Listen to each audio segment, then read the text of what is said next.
Shalom, eu sou a Bispa Renata e hoje eu quero dar continuidade na segunda série do nosso estudo de mulheres na igreja. E eu quero te dizer que é uma sequência, né?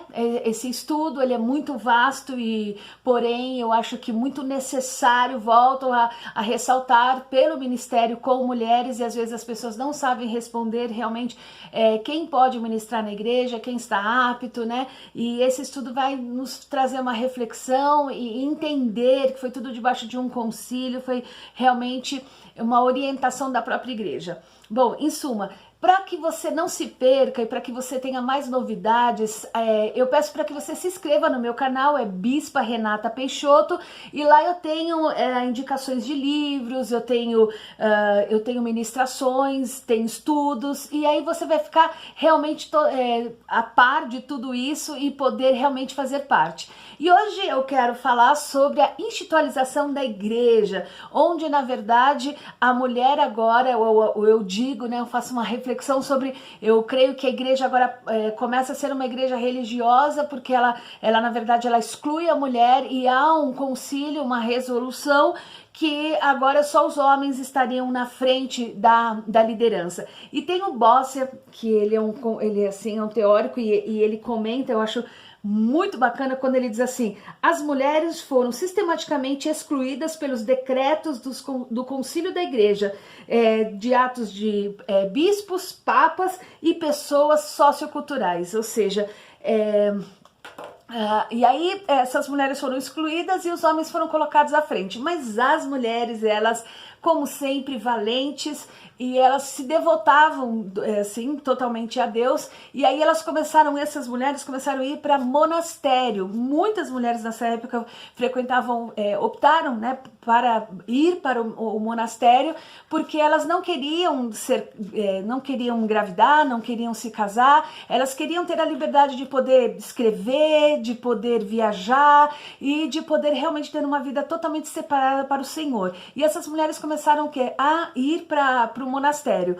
E elas eram realmente assim, elas começaram a desenvolver um trabalho em comunidade, onde elas começaram a ter assim muita autonomia, e elas atuavam não só como liderando a comunidade, como elas também eram professoras. Olha que bacana, elas ajudavam na alfabetização do povo, e aí elas também tinham, na verdade, uma influência, né, muito grande ali, tanto que se estendeu os muros da abadia, né, que fala porque elas eram as abadesas das abadias, e a igreja realmente assim foi um trabalho tão bonito que elas começaram a fazer em comunidade, que a igreja teve que realmente reconhecer, né? E aí a igreja reconheceu a importância dessas mulheres, incluindo duas mulheres, que uma era a líder Teresa de Ávila e a outra era Catarina de Siena. Elas acabaram concedendo esse título na igreja como doutor da igreja, e elas foram colocadas ao lado de homens notáveis nessa época.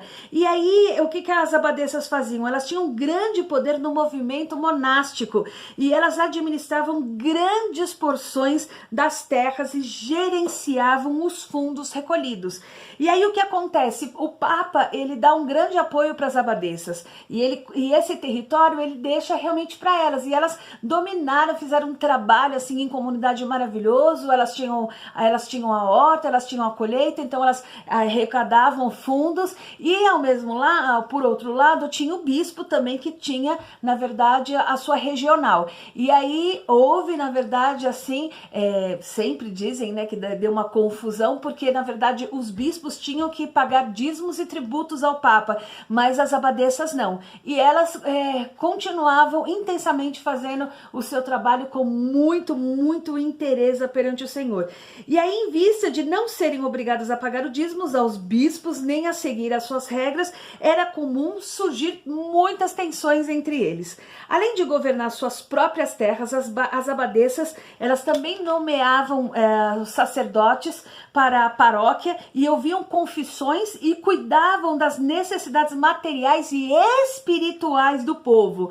Freiras e monges, assim como um laicado masculino e feminino. Submeteram-se às autoridades das abadesas, e Bosser novamente ele resume o seu, ele diz que nesse momento a mulher ela resume o seu papel, porque uma das coisas que o Papa também exigia é que todo mundo que estivesse debaixo da autoridade das abadesas, que eles lhe respeitassem e dessem respeito, né, para elas. E essas mulheres líderes assistiam e participavam do conselho da igreja, elas também participavam na nomeação de sacerdotes, elas nomeavam e licenciavam as priores que recebiam dos votos de obediência das pessoas que eram sujeitas a ela. Os papas sancionaram e apoiaram o direito dessas mulheres para exercer a autoridade de receber a obediência dos que encontravam sob os seus cuidados.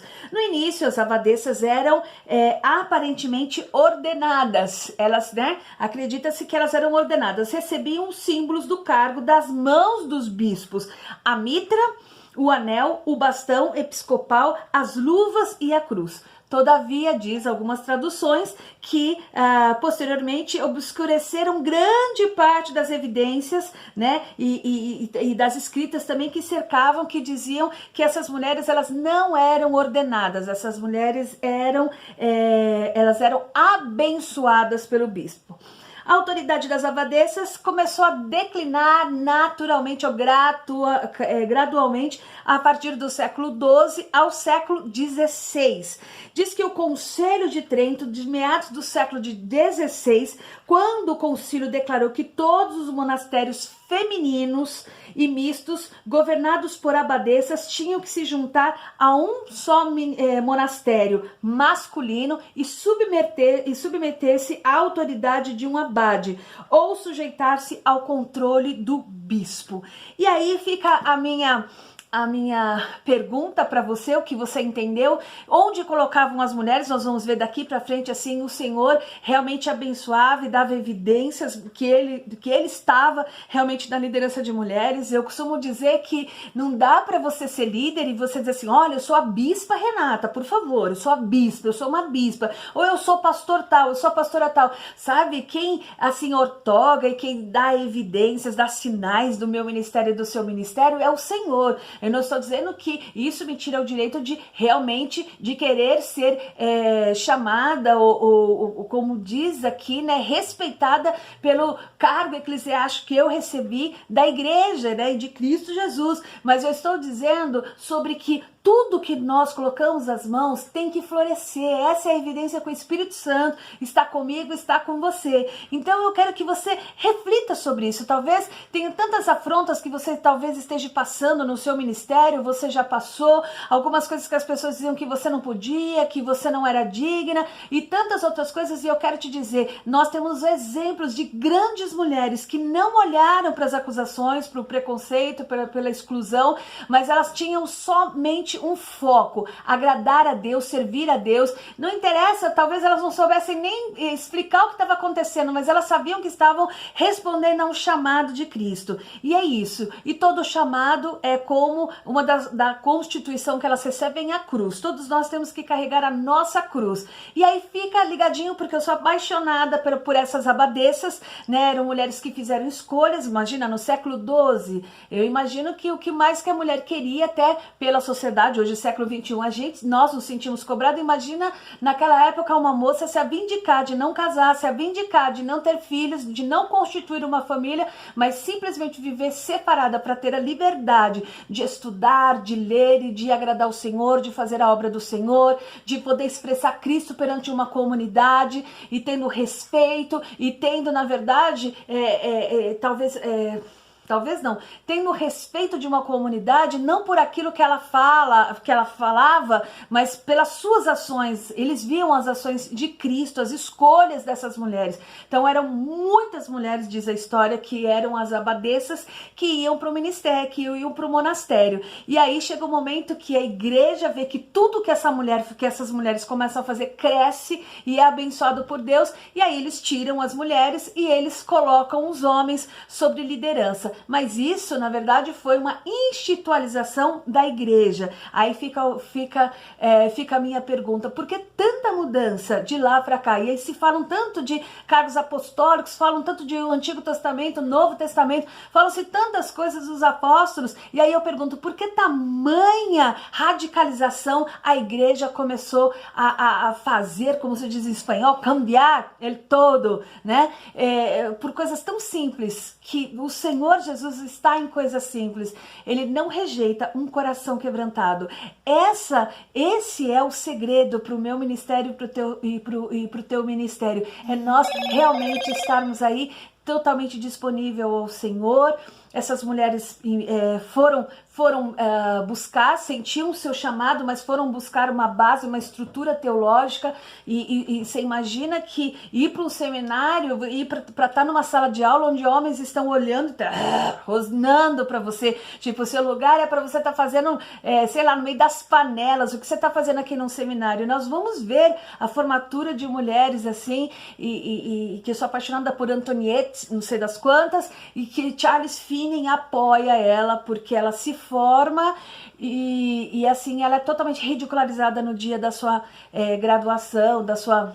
Oh, meu Deus, da sua graduação, da sua formatura, da sua formação. Não era essa palavra, mas amém. Eu acho que vocês entenderam. Então é isso aí. Hoje nós falamos sobre as abadesas. Na aula passada nós começamos a falar sobre a iniciação, a importância da reunião da igreja, em realmente ver o trabalho, reconhecer o trabalho feminino.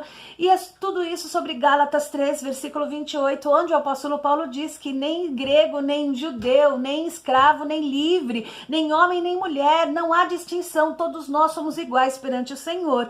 E que você fique aí com essa reflexão. Me siga aí, Bispa Renata Peixoto, no meu canal, e aí logo mais eu vou estar trazendo, na próxima aula nós vamos falar sobre as mulheres wesleyanas. Eu sou apaixonada tanto por John Wesley, como também por Susanna Wesley, por John Wesley, enfim, e por amigo dele lá, que é o Winterfield, sei lá como que é o nome, gente, me perdoe meu inglês, mas eu vou tentar, tô tentando, tá bom? Então, que você fique com Deus, você fique com essa reflexão, seja essa mulher intrépida diante de Deus, uma mulher preparada diante do Senhor, onde o Espírito Santo vai dizer assim, como disse para Ezequiel, filha, levanta-te, porque eu falarei contigo agora, e você vai falar com o meu povo, porque não é pela sua autoridade, mas é pela minha autoridade, não é pela sua capacitação, mas é pela minha capacitação. Então se disponha, esteja totalmente assim colocada diante do Espírito Santo de Deus e deixa Ele te usar. Shalom!